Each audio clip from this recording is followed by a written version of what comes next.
Hello, good afternoon po sa inyo. Today is April 5, Friday 2024. And ingisda tayo ngayon, tanghaling tapat. Meron tayong kasama ngayon, bagong kaibigan natin na nakilala sa fishing. Yung iba sa inyo nakilala niyo siya dito sa Qatar as Jetro TV, ano? So mabubuking yung secret spot niya ng fishing. Ibubunyag niya sa atin yung lihim niya. Kung saan niya nakuha yung fast car o yung 2-bar Seabream ba yun na nakuha niya, na trip report niya sa may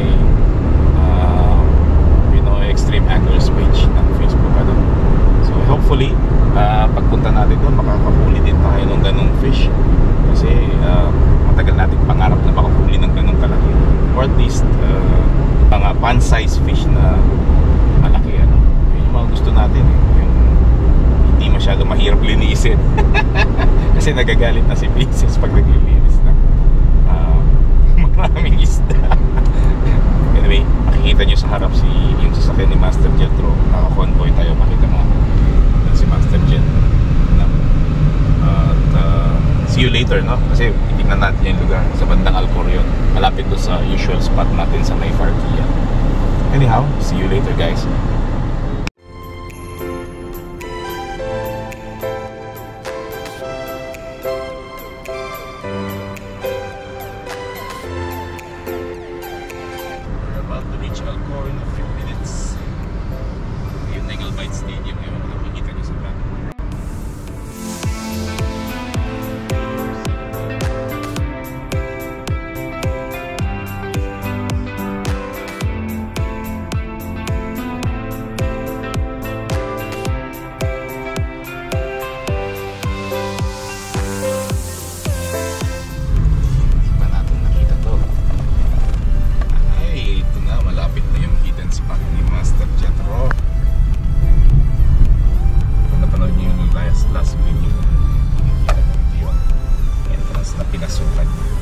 Thankfully, pwede yung mga saloon cars, no? Yung mga sedan cars. Kasi matigas yung lupa. Yun nga lang, medyo ma-vibrate. But still, thankfully, matigas yung lupa. At hindi tayo matatakot mapalawan.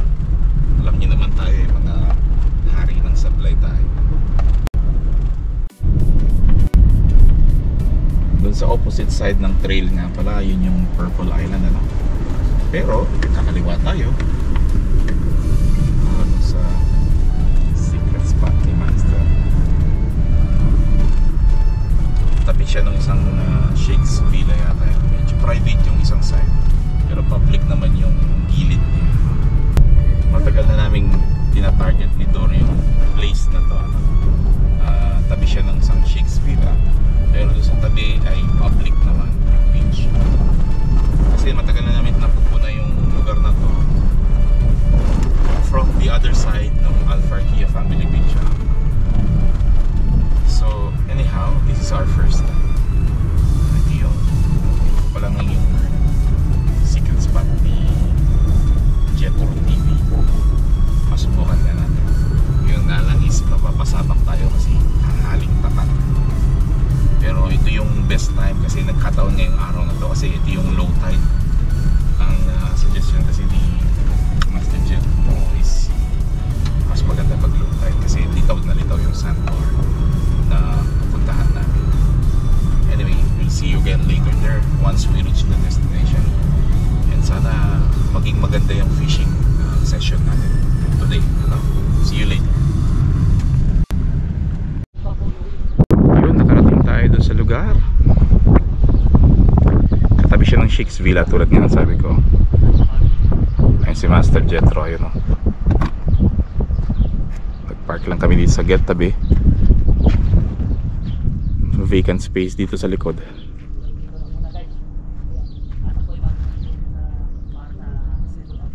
Diyan tayo lulusong. Ewan ko nakikita nyo. Anyhow, let's see. Kita nyo yung dalawa, ewan ko nakikita nyo yung dalawang mga boys doon, ano? Doon tayo pupunta siguro, ewan ko. Pero sabi ni Master Jetro, doon tayo banda sa may sandbar doon, which is medyo mga 400 meters Yun lakarin natin. Tingnan natin, ano? Yung naka-blue na yun ang daanan ng bangka. Doon tayo pupunta sa banda doon, doon sa may sandbar doon. Tara na. Tama si Master Jet, ayun. Set up na tayo. Featuring natin pala si Master Jetro sa small channel natin. Ayun, si Master Jet. Thank you. Support ka, happy people. Thank you. Unfortunately, masyadong malagkit para kay Dory yung sand sa babaan. So babalik na lang siya sa may shallow waters. Dito raw siya mangingisda. Kami ni Master at kami doon sa sandbar sa kanyang secret location. Medyo malayo-layo nga yung sandbar ni Master Jet. Konting lakad na lang. Hiningal ako dun Hindi naman masyadong malalim yung tubig hanggang baywang lang. My height is around 5'6" tall. Pero hanggang baywang lang actually. Not more than that.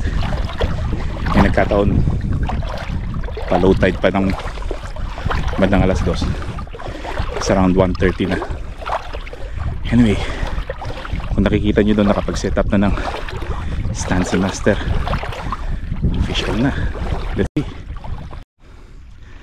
Ito yung sandbar na sinasabi ni Master Jetro. Parang mini island. Let's get it on. Let's get it on daw. Ngayon nakapag-set up na siya.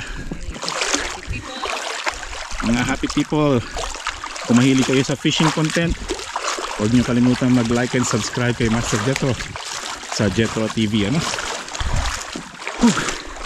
Medyo hiningal ako dun, Master. Nagkamali nga tayo ng ano eh. Dapat medyo nagkaliwa tayo. Oo, kasi medyo ang papunta dito mahirap kasi merong mga seaweeds, ano? Malambot yung buhangin sa part na yun. Pero once nandito ka na, hanggang ankle lang yung tubig. Try natin maghagis. Ayos? Ayos na ayos. Ayun, yun yung pula. Ayos, sige, try natin, Master. Oo. So ayun, nandito tayo sa spot ni Master Jetro, ano? Na-booking natin yung secret spot niya. Pero hindi naman madamot tong si Master, kaya atin to lahat. Atin to lahat. Share niya yung fishing spot niya sa atin. So syempre hindi naman natin pag-aari. Everyone is welcome dito. Everyone is welcome. Oo. Basta masarap mangisda, mag-enjoy lang tayo. Kita niyo yung Albite Stadium.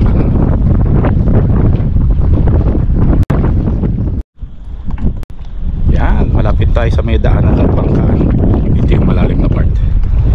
Pero hanggang dito lang muna tayo, medyo mataas pa yung tubig. So maghagis tayo dito. Tapat natin yung Albite Stadium. Fish on. Double hookup. Sabay. Ayos. Nahuli na kami yung first catch namin ni Master Jetro. Good size. Nakahuli tayo ng 2-bar sea bream, ano? Kaso masyadong maliit. Sus, grabe, nakapas ka agad. Oo, si Master ayun, no? Ayan. Pahuli din siya. Pakakawalan natin ito, masyado siya maliit.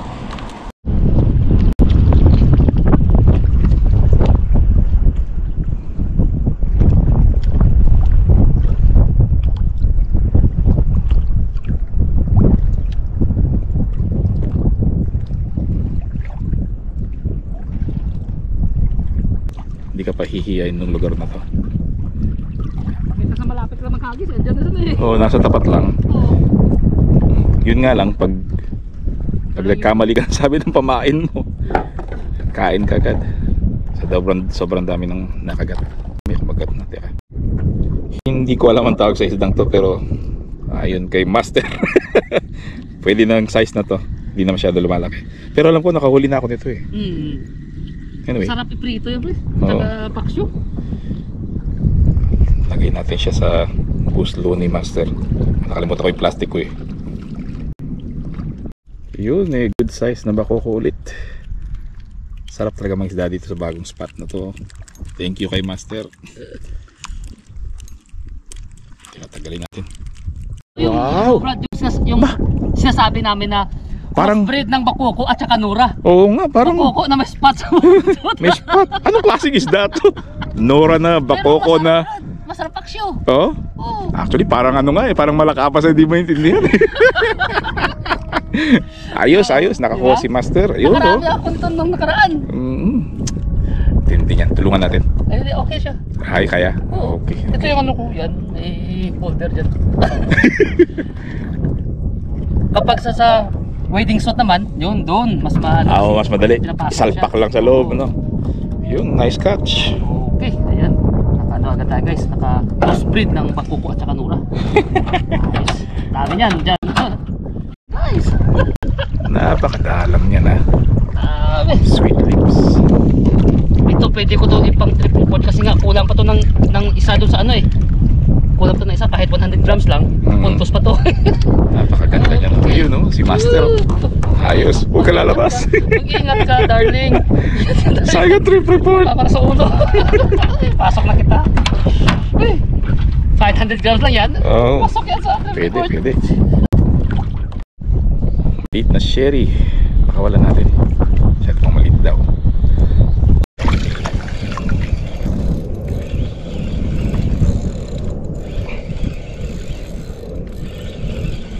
Huli tayo. Ano kaya ang isda to? Ay, maliit. Baby. Baby. Malakapas. Malakapas na maliit. Kawalan natin. Mabigat-bigat to. Ano kaya to? Minsan nampepekit to eh. Kala mo bigat pero lit-lit lang. Uy, sherry. Ano to? Sherry? Sherry din. Maliit pa. Pakawalan natin ulit. Bumaba ng presyo si ano eh. Sino nagbaba ng presyo si Sa bangka? Oo. Naging 150 na lang. Uy, maganda-gandang size na Bakuko. Lagyan natin sa lagay ni Master. Ayun, may huli na naman si Master Jet. Ayun yung hybrid. Yung hybrid na isda. First time ko lang din makakita niyan eh, in person. Pero nasubukan mo nang lutuin yan? Oo, paksyo. Oh? Napakasarap ito. Ayos. Ayun oh. Yan. Parang Nora. Nora na Bakuko. Oo nga. Ayos, good catch. May huli tayong maliit na isda na naman. Wala natin, ang sakit pa man din ang pagkakahuli niya sa may bandang dyan. Ayun si Master Jetro, may huli. Ayun, malaki-laki yan ah. Uy, 2 bar sea bream yata. Ay, sweet lips. Ang ganda. Hindi ko naramdaman eh. Tahimik lang ano. Teka, pakawalan muna natin tong isa. Ayun, isang sweet lips. Good size.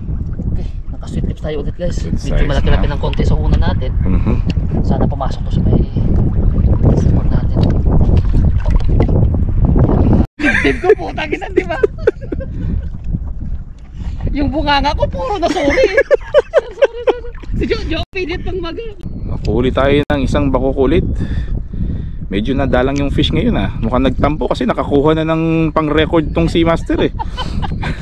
Andyan pa naman. Huli pa tayo. Hindi lang sila na tinamaan ng mga natin. Oo nga. Sige, lagay natin doon sa ano ni Master yung Bakuko. Sunod na Bakuko ulit. Mukhang babalik na sila. Uy, good size oh. Oo. Sana makahuli tayo ulit, Master. Yun. Pare ko. Kasama Naku, mukhang malaki yung huli ni Master. Yun, Jetro TV, fish on. Ito na siya pre. Yun na. Fish on. Mamon to guys. Ito yung mamon natin guys. Kanina pa natin hinihintay yan.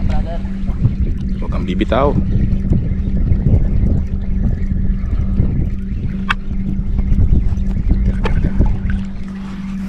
Teka. Yan. Curious ako ah.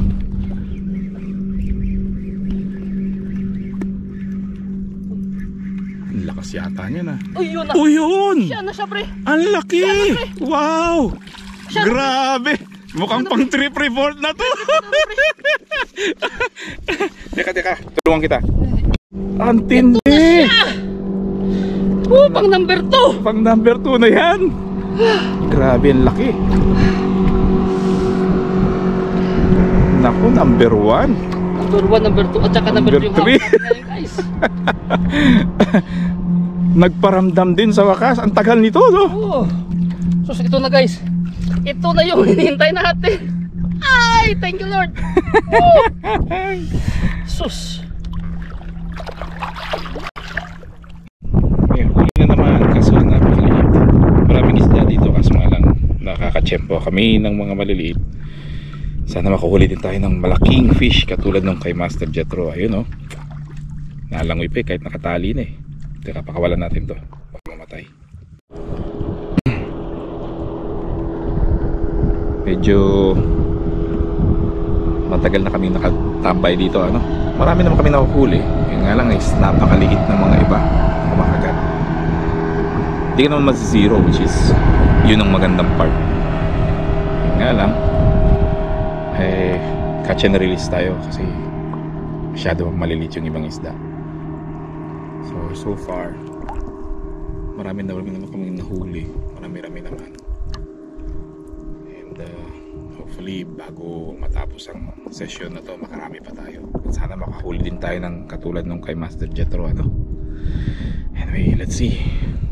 May makagat na. Tingnan natin. Mukhang sumabit si Jethro, ano. Change rig. Lang kasi yung natirang tingga dito. Oo. Number 1 ba? Oo, kita mo. Nag-iba na yung posisyon niyo. Hinila ng isda. Kaso nga lang dinala sa may bato. May baon ka naman ng rig na isa pa, no? Ha? May baon ka pa namang rig na isa. Isa lang tira, kaya nga yung number 1 na lang siguro yun. Ah, yun lang. Sayang hindi nakasama si Dory dito sa may part na ito ng dagat. Hindi kasi siya makatawid masyado. Nahihirapan siya tumawid dahil malambot yung mga may seaweeds doon sa may bandang bahagi doon ng dagat, ano. Actually talagang lulubog kapag hindi ka masyadong sanay. Parang kumunoy. Well, hindi ka naman talaga lulubog na lulubog to an extent. Ayun yung Albite Stadium. Itong linya natin. Palubog na ang araw.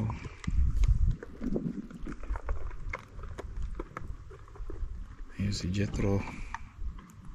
Kasama pa rin ang kanyang pet. Nagpalit siya ng bagong rig. Sumabit kanina eh.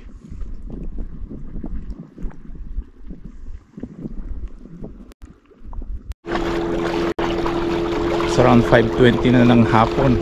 Pabalik na kami ni Jethro sa may Pampang. Nag-enjoy naman tayo kahit hindi naman na tayo nakahuli ng malaki. Next time pa naman papalaban din tayo. Malay mo, may pang trip report din tayo tulad niya. Pagka natin si Dory doon, nag-iisa lang, kawawa naman. Low tide pa man din, oh. Sarap maglakad. Kita mo yung sandbar from here. See you later doon sa Pampang. Ayan na, malapit na kami sa Pampang. Ay, sulit ang exercise. Ganda ng sunset. Well, hindi pa naman actually sunset. Palubog na ang araw. Pero hindi pa talaga sunset. Hanggang si Dory naghihintay sa sasakyan. Ayun si Master Jet. Binawasa mo ng tubig?